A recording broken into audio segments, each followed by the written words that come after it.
With the 2020 Game Awards right around the corner and Cyberpunk 2077 not quite here yet, let's take a look at the Game of the Year nominees and rank them from worst to best. Now, of course, all these games are pretty outstanding in their own right, but I'll be discussing my own personal thoughts about each game and which one stands out as my favorite of the year.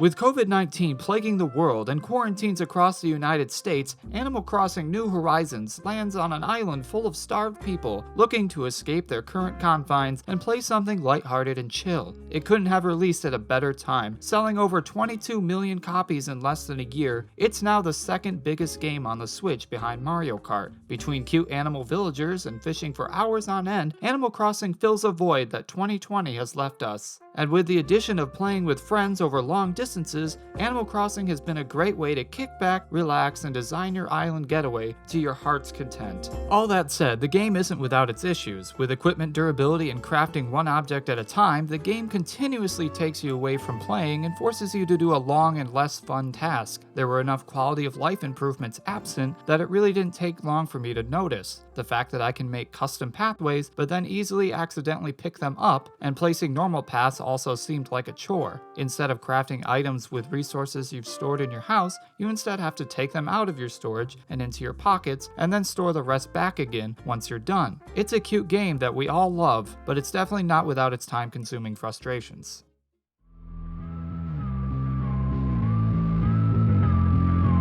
This chaotic, twisted shooting gallery oozes more style and presentation than most of the games on this list. Its arcade, demon-punching gameplay is a lot of fun, and its final boss uses every mechanic in the game to put on one hell of a show. It pays homage to all the Doom games, and the polish and creature design is definitely on point. There have definitely been a lot of thrilling combat mechanics this year, and Doom Eternal is no exception.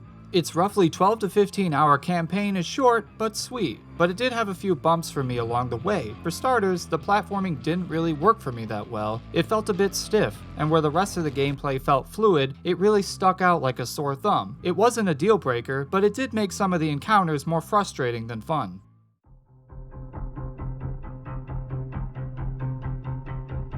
I think it's safe to say that this was one of the most anticipated games of all time. After the groundbreaking first game debuting back in 2013, fans have been thirsting for more of its apocalyptic setting, and more importantly, a continuation of Joel and Ellie's story. The game, of course, is nothing short of amazing. The graphical fidelity makes it one of the most realistic looking games on the PS4, and the pulse-pounding combat is tweaked to perfection. Whether it's infected or people you're facing, the detail and polish put into its systems and environment are exceptional.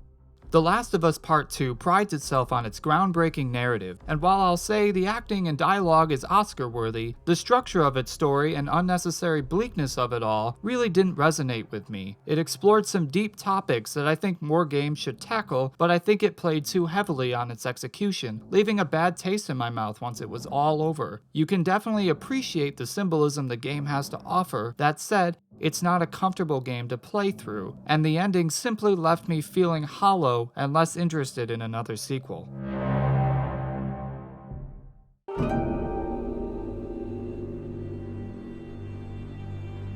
If you were to call this game anything less than beautiful, you'd be doing it a disservice. Easily the best open world game this year, Ghost of Tsushima tells a very grounded tale of one of the last samurai, Jin Sakai, and his struggle between honor and doing what's necessary to save the island. While it shares a similar formula to many Ubisoft games, simply calling it an Assassin's Creed clone doesn't do it justice. The art direction alone stands it apart from the rest, with its gorgeous fields and dynamic environments that react to the gust of wind. The combat was great too. After learning its intricacies, you really do feel like a badass samurai, and it was genuinely enjoyable taking down the Mongols and facing off the game's big bad. Lastly, the game's mythic quests were outstanding, often ending with an epic duel and great rewards. I'll be honest though, even though the narrative does have its moments, it was more or less okay. It's a story that ends just how you thought it would, and never offered too many surprises. And while the mythic quests were great, there were some smaller quests that felt like unnecessary padding, and just because it's not as bad as other open world games, the littering of everything to do on the map can still sometimes feel like a chore.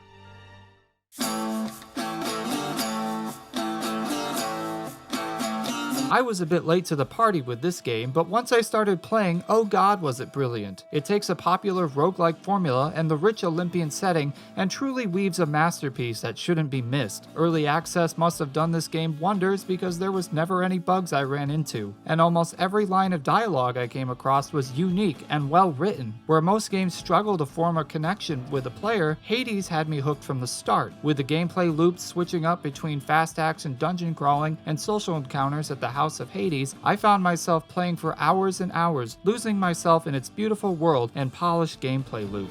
The developers spent a lot of time keeping the game fresh through its nearly 40-hour main campaign, and there's still even more to do after the credits roll. Never before have I played a game that so easily had me saying, just one more run.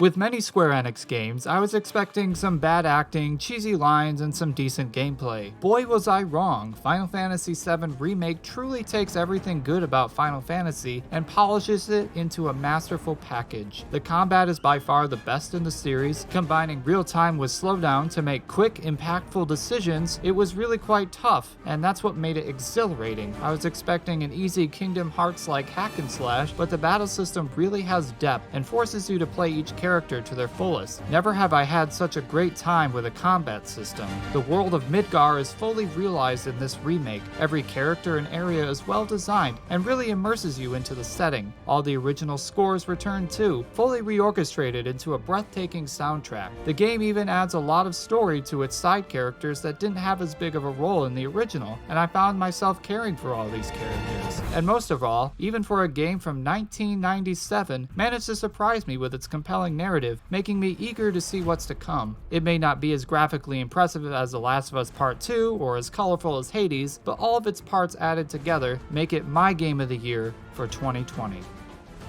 All that aside, I'm sure it'll be The Last of Us Part 2 taking home the crown at the Game Awards. Just my prediction. Tell me down in the comments below which game you want to win and why. And if you haven't already, don't forget to hit that like and subscribe button to the channel. Also, come check out my Twitch once Cyberpunk releases. I look forward to seeing you all in the new year, and as always, this is Game Ghost. Happy holidays.